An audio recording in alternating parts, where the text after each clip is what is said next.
What's going on, guys? My name is Kyle and welcome back to the channel. Today we're going to be talking about the Fanatec CSL DD. Now, if you're an avid sim racer or you're just getting into sim racing, the chances that you've heard of the Fanatec CSL DD is pretty high. Fanatec launched the CSL DD in the middle of 2021 as an entry-level direct drive wheelbase, and many like myself snatched one up. Now, I pre-ordered mine between 8 and 10 months ago and I received it around 6 months ago. So I've had this in my possession and used it pretty frequently for around 6 months. So I thought, why not have a conversation about what it's been like for the last 6 months, how it's lasted over the last 6 months, and is it a viable option after half a year of use if you're looking into one. So if you want a bit of a reference as to how much use the CSL DD has had whilst in my possession for the last 6 months, here's a breakdown. I stream on Twitch every second day. The streams generally go for about 4 hours, and 9 times out of 10, we're using the CSL DD. On Tuesdays and Thursdays, when I'm not streaming, I like to try and at least get a 1 or 2 hour stint in. Obviously, that's pretty difficult with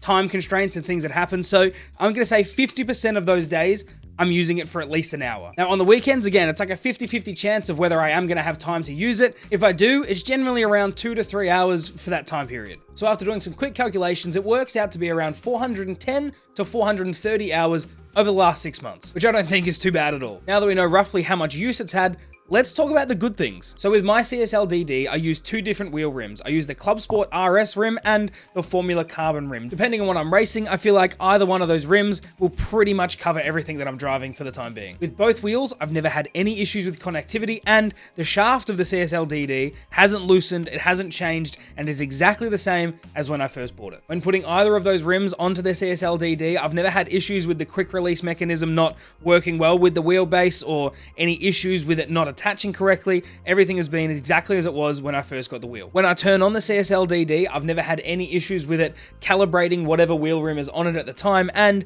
switching between different modes of the wheelbase, between compatibility mode, PC mode, and the Xbox mode. There's never been any issues cycling through those modes, and it never gets stuck or freezes up trying to cycle through them. So let's move on to all the cables and the connections. Now, everything running into my PC, I've never had any issues with. I've never had to unplug things and rework things out or clean ports or anything like that on the CSL DD. It's been plug it in, get it working, never had any issues again. Now, I have 2 different accessories plugged into the CSL DD as well. So I have the Fanatec shifter, and that has the Fanatec proprietary cable running into the CSL DD from the shifter directly, and I have the Fanatec V3 Club Sport pedals, and that has the same cable running into the back of the CSL DD. So I essentially only have one USB cable running from the wheelbase directly to my computer, and I've never had any problems. Updating the CSL DD and making sure the firmware and drivers are all up to date is a super easy process. You can use the Fanatec control panel, work through the firmware manager, and it will auto update things in bulk, which is great. I've never had any problems with drivers being outdated or anything along those lines. It's just as simple as once I know there's an update that has to be done, I'll check it, it'll do it, and that's it. It's pretty easy. So now that we've covered cables and firmwares and things like that, let's just talk about general wear and tear. Like I said, we've got over 400 hours of use with this thing.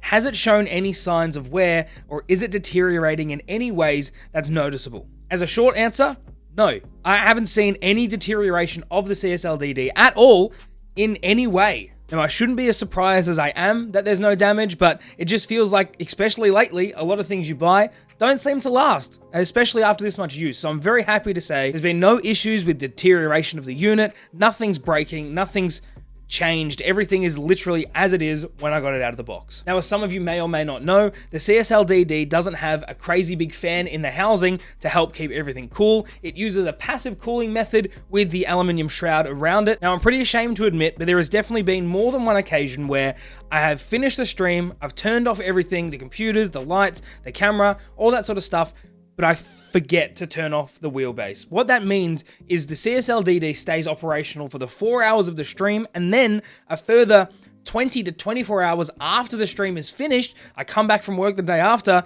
get in the rig, and realize that I never turned the bloody thing off. Is this bad for the CSL DD? Probably. Have I noticed anything about it? No. Does it get ridiculously hot if being left on for that long?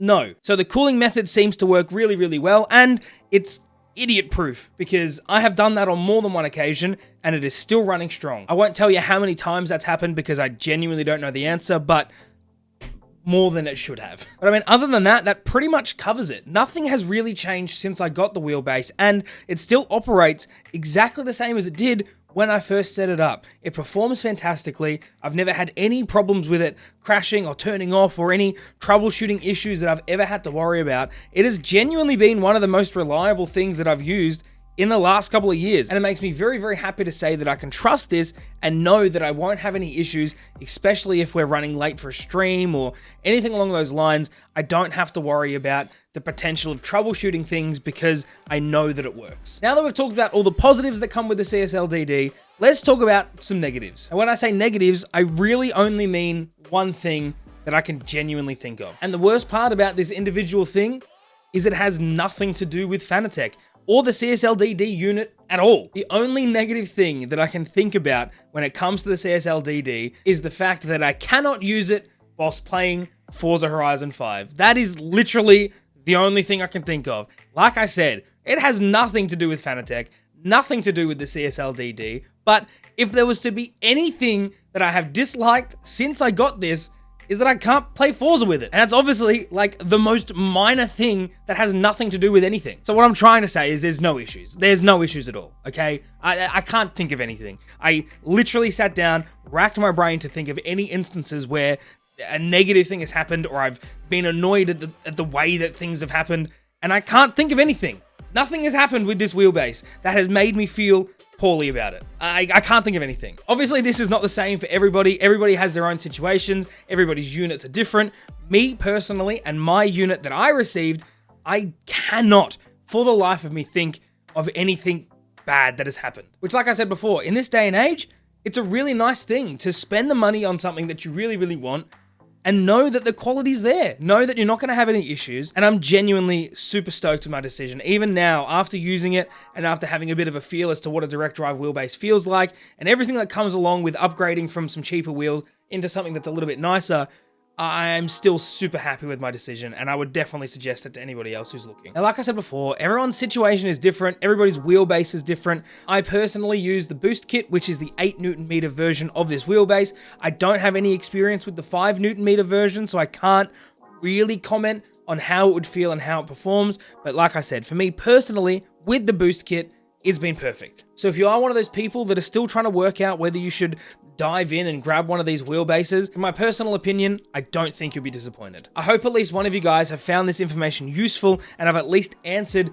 one or two questions that you may have had. If there is a question that you have that I didn't get the chance to answer in this video, please leave me a comment below. I'll do my best to get through all of your questions. If you want to come and join us and do some community races, I stream on Twitch every Monday, Wednesday, and Friday. I'll leave all the information to the stream in the description. Come say what's up. Let me know you found this video. If you want to join us on any of our social media, I'll leave all the links to everything in the description below. We have a fantastic community of people. Come and join us. Other than that, I'm going to leave you guys to it. Bye!